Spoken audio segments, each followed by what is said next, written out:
ولو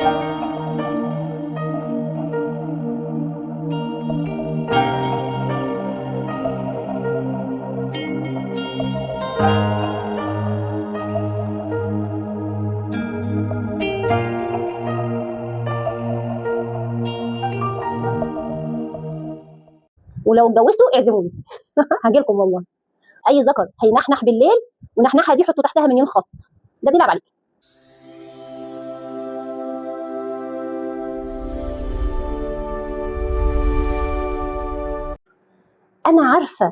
انا عارفه ان انت بتبعتي صورك وانت من جواكي مش مسامحه نفسك ومش راضيه، انت مش عاجبك، انت مش راضيه. بس اللي بيحصل جواكي ايه بقى؟ اللي بيحصل جواكي انك خايفه تقولي لا، خايفه يبعد عنك، خايفه يكون الراجل ده خايفه يكون الشاب ده حقيقي هيجي يتجوزك والاخر يزعل منك ويسيبك. طب انا عايزه اقول لك حاجه، هو لو صادق معاكي وفعلا هيتجوزك مش هيزعل منك، والله ما هيزعل منك. ولو زعل منك يبقى هو مش حقيقي، يبقى هو مزيف، يبقى هو فيك، يبقى هو بيضحك عليكي، يبقى هو بيلعب عليكي، يبقى هو بيتسلى بيكي. عشان لو هو صادق فعلا هيخبط على بابك، هيقول هاتي عنوانك، مش هيقولك هاتي صورك، مش هيقولك. والمشكله بقى ايه اللي بيحصل؟ البنت وافقت تبعت لك صور، انت شفت الصور، حلو تمام، ده اول طلب، ده حاجه كده سهله، يعني الصوره كده سهله. يطلب منها بقى انا عايزه اكلمك بالليل. تقول له بالليل؟ لا ما ينفعش بالليل. اكلمك بالليل ازاي؟ لا ما اصلا انا طول النهار شغال وطول النهار في الشمس ومبعرفش اتكلم، انا لازم اقعد بالليل كده اتكلمك على راحتي عشان اعرف اتفاهم معاكي واعرف بقى ايه يعني حياتنا الزوجيه تكون عامله ازاي.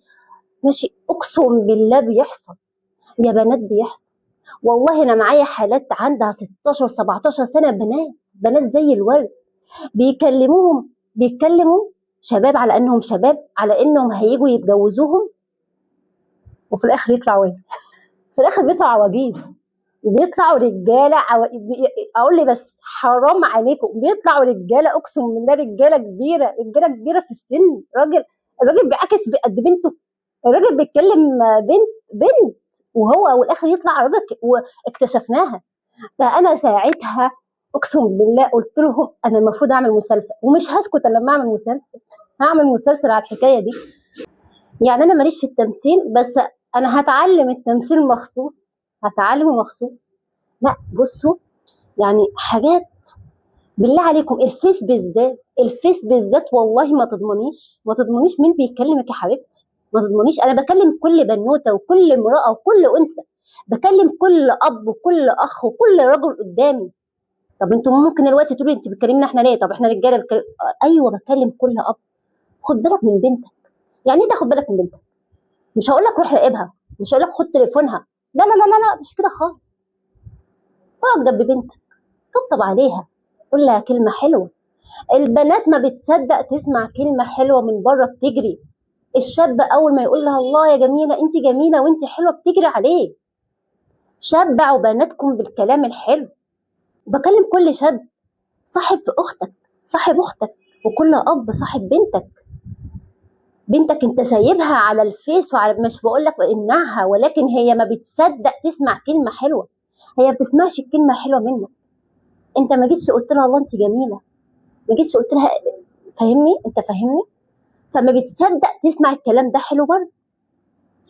فعشان كده انا بوجه كلامي لكل اب وكل اخ وكل رجل قدامي دلوقتي عنده بنت وعنده زوجه. سمع زوجتك كلام حلو. انت ايش ضمنك؟ انت ضمن ايه منين؟ ما خدوا بالكم الكلام مش مع البنات بس الصغيرين، لا الستات كبار دلوقتي وكل والمتجوزين والارامل كلنا دلوقتي عرضه لاي حد يدخل يقول لنا كلام على الخاص، كلنا. وكل واحده عرضه ان هي تضعف. عشان كده كل راجل معاه انثى في البيت، سواء زوجته سواء اخته امه اي حد، يغرقها كلام حلو. مش كل ما يشوفها كلام يقول لها كلام يسم بدنها. يا جماعه احنا بنشوف كتير وبنسمع كتير. قول لها كلمه حلوه مش هتخسر حاجه. بدل ما تروح تسمعها بره وتصدق اللي بره. ما هو ايه اللي بيحصل بقى؟ ايه اللي بيحصل؟ البنت اول ما الشاب يقول لها الله انت جميله، انت حلوه، البنت طبعا ما بتسمعش الكلام ده في البيت فبتصدق.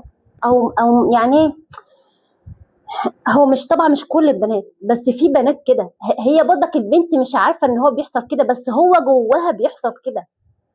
ايه ده في حد شايفني حلوه، في حد شايفني ان انا جميله، لا في حد مهتم بيا، في حد يعني عايزني في حياته، فبتجري عليه وبتصدقه وبتخاف تزعله، فبالتالي بتبعت صورها، فبالتالي بيتكلموا بالليل زي ما هو ما خايفه يسيبها.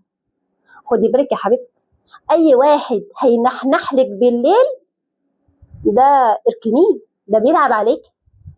اي راجل اي ذكر، مش هقول راجل، اي ذكر هينحنح بالليل ونحنحه دي حطوا تحتها مليون خط، ده بيلعب عليك. يبقى قابليني لو اتجوزت، ولو اتجوزتوا اعزموني هاجيلكم والله.